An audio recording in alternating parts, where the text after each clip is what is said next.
everybody, it's Lisa Joy Young, and I am starting a new series called Back to the Basics, where I go over the very basics of face painting techniques. I realize I don't have anything like this on my channel, and I thought it'd be a good idea to go over these things in more detail.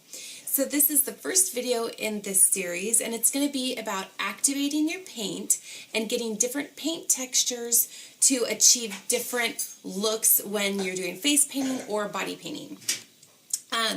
First of all, I'm using all crystalline paint. It's important to know that each paint brand is different, so you might have to use a little more water or a little less water depending on what paint brand you use. Not only that, but each color is different, so you just have to get to know your paints. For instance, white takes a lot more water to activate than red, so you're going to have to get to know each of your colors and paint brands as you go along in your face painting adventure. So the first thing I'm going to go over is activating white. I get so many questions a day saying, I have acrylic in white just like you, but it doesn't look as white as your white. How do you get your whites to look so vibrant and opaque? And here's the secret. You got to activate the crap out of this. Excuse my language. So I think that what most people are doing and what their mistake is that they're not taking enough time to activate the paint. So you can activate by spraying it with water like I did just now, or you can dip your paintbrush in water and then let the water fall onto the paint. I prefer spraying it because you're sure always get clean water and you won't muddy up your color. Okay, so a lot of people would have just ended there. I sprayed my paint, I activated it, it's looking kind of creamy, and a lot of people would have ended right there and started painting. No, no, no. Keep going. You don't have to do this every time, but the first time you're using your white for the day at an event, really work into it. Pull up a lot of that color, and what you're doing is you're saturating the water. The more you work your brush into it, the more you're saturating that water and working up the color. I like to start my event by activating my whole cake of white. I don't do this for my black, and I'll tell you why in a second. So my whole cake gets activated, I twist off what I don't need, and then I have a really nicely activated cake. Of course, it'll start to dry up, so whenever you go back to use it, just give it one, maybe two more squirts, reactivate quickly, and you're good to go. That's all you'll have to activate it moving forward from there. But your first activation takes some time, and as you can see now I have really vibrant white opaque, okay? And it'll stay like that. It'll fade, it'll absorb some of the color you put above it, but if you activate it correctly, it'll stay nice and vibrant. So that's how to activate your white for line work. Now black I do a little bit differently than my white. I don't activate the whole thing, and it takes a lot less effort to activate. Usually I find the deepest section of my black. If there's a hole in my black, that's ideal, but if you can see here, that's my deepest section. I take my spray bottle and I spray just that section, and I'm going to work up a little pond of black. I hope that you guys can see what I'm talking about. But I have a little well of black paint going on here. So let's see if I can get in the light so you can see. Okay, so right here is just a pool of black inky liquid that I'm working on, okay? So I'm making my black line work, and I do this at the beginning of every event too. This also will dry up. All you have to do is give it another little spray and quickly reactivate. You won't have to do this whole long process in the beginning. Okay, so now I have a little well of my inky black liquid. You don't want it to be as thick and creamy as the white. You want it to be more watery. Because if it's more watery, you can get really thin lines. And it doesn't have to be as thick as the white because it's black, so it's going to naturally just be more opaque without having to have that really thick, creamy consistency. So I have my Inky Consistency paint now, and I just have a little well of it. So this is, and when I take it off my brush, so I'll get it in there, and then I twist my brush out of it onto the cake. So I have a nice point there. And this is the perfect consistency for outlining. All right. Because it's a little wetter, you'll be able to outline for longer without reloading your brush. If it's super thick, you're going to have to reload your brush more. So always try to have your black or any outline color more on the inky side. See, I could just keep going and going and going because I made sure that my paint was not too thick. Alright, so now I'm going to show you how to activate your paint to load a brush that you're painting over a large area. Once again, I like to spray it. You're going to put quite a bit of water on there. And I'm just going to really work my brush into it. I'm not stopping there. A lot of people might stop there. Don't stop there. This is the first time this paint's getting activated today, so it's going to take more effort. Be prepared to take more effort to activate your paint first thing, all right? So what I'm looking for is a really thick, nice, creamy consistency that's not so wet that it drips, but it's not so dry that it will not cover a large area. I want to get a good amount on my brush to cover a really large area very opaquely and evenly.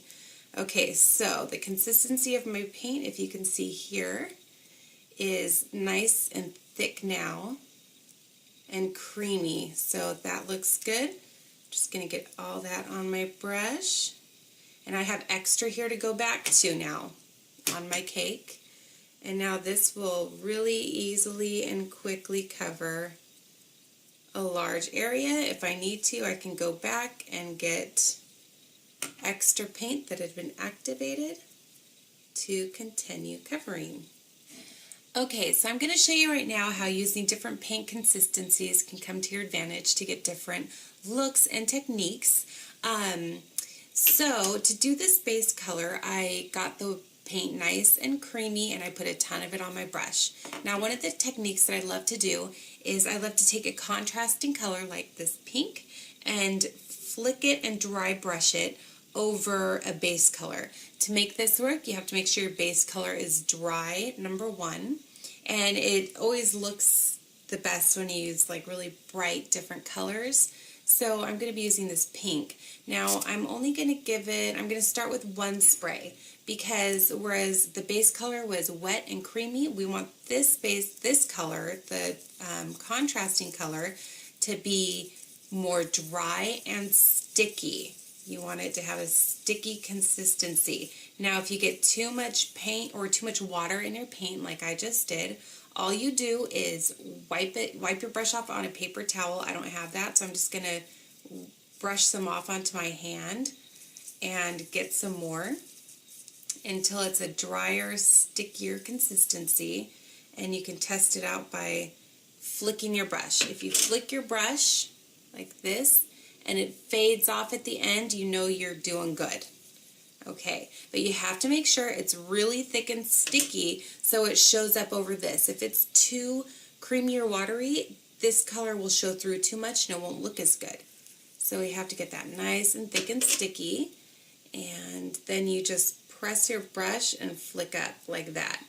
So the color is nice and opaque at the top, and then it fades out into that blue color. So press, press, and you can just go as far down as you want. And as you can see, I'm just lifting up my brush like that.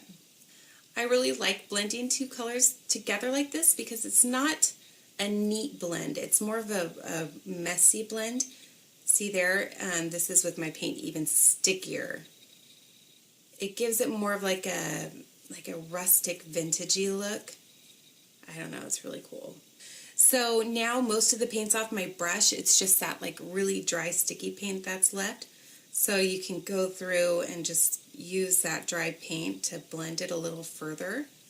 Other uses for the really thick and sticky consistency for paint are for stencils. That's the consistency you want when you do stencils. And also if you use a rounded flat brush like this, you can make the paint consistency sticky and dry for easy and fast wings. So you just press and flick your brush like this. So you get a nice opaque beginning and then it fades out.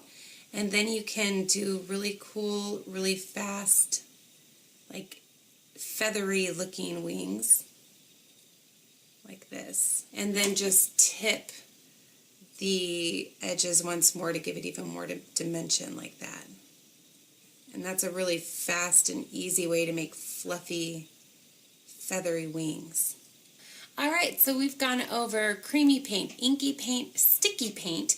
Now we're going to go over watery paint and what the uses for this are.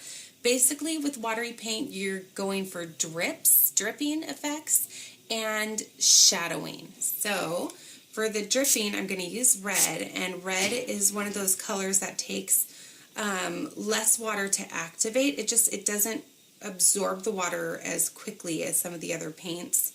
So you don't have to put too much on it. But, so here would be an outlining consistency, which is like a creamyish, more watery. But we're going to make this super duper watery because we want it to drip, for a dripping effect. And this is great for if you want to flick color onto something like this. This is the consistency you need it to be, so you can just get a bunch on, and you can do it on a business card or just flick it like I am here. Alright? Or you can use it for dripping. So how you would do that is just dot it along, and it's important that obviously what you're dotting it on is vertical. It can't be horizontal, so sorry if you're having a harder time seeing because of that. And then just continue adding your really wet paint to where you want it to drip. If it's not dripping fast enough, like mine isn't here, I'm going to add more water. I'm not really even going to activate it. I'm just going to add the water. And until, there we go. Now I want to get another drip going over here. So I'm going to add more.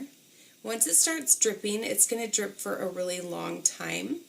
And if it starts to drip out of where you want it to, so if it starts to drip off of your client's face or whatever part, all you have to do is just touch the drip like that and remove some of that water, and it'll stop the dripping process. Another technique to use a watery paint for is shadows, but this is going to be even more watery than what I just showed you.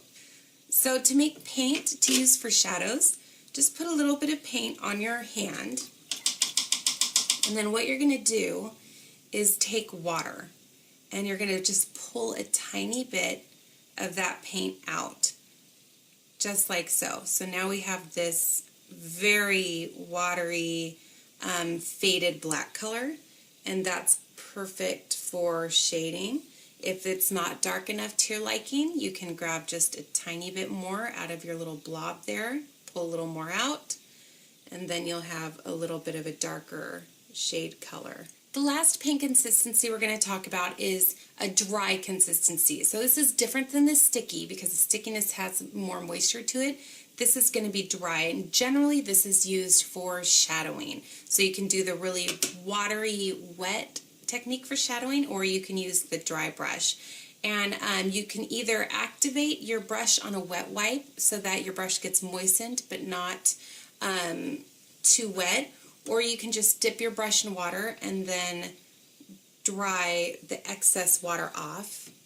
And what you're going to do is just barely, you're in dry paint here, not wet paint. It has to be dry. So you have your damp brush, not wet brush, and dry paint, not wet paint.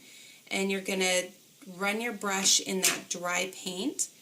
Always test it out first. You can get the excess off really quickly so that you're left with very little on your brush.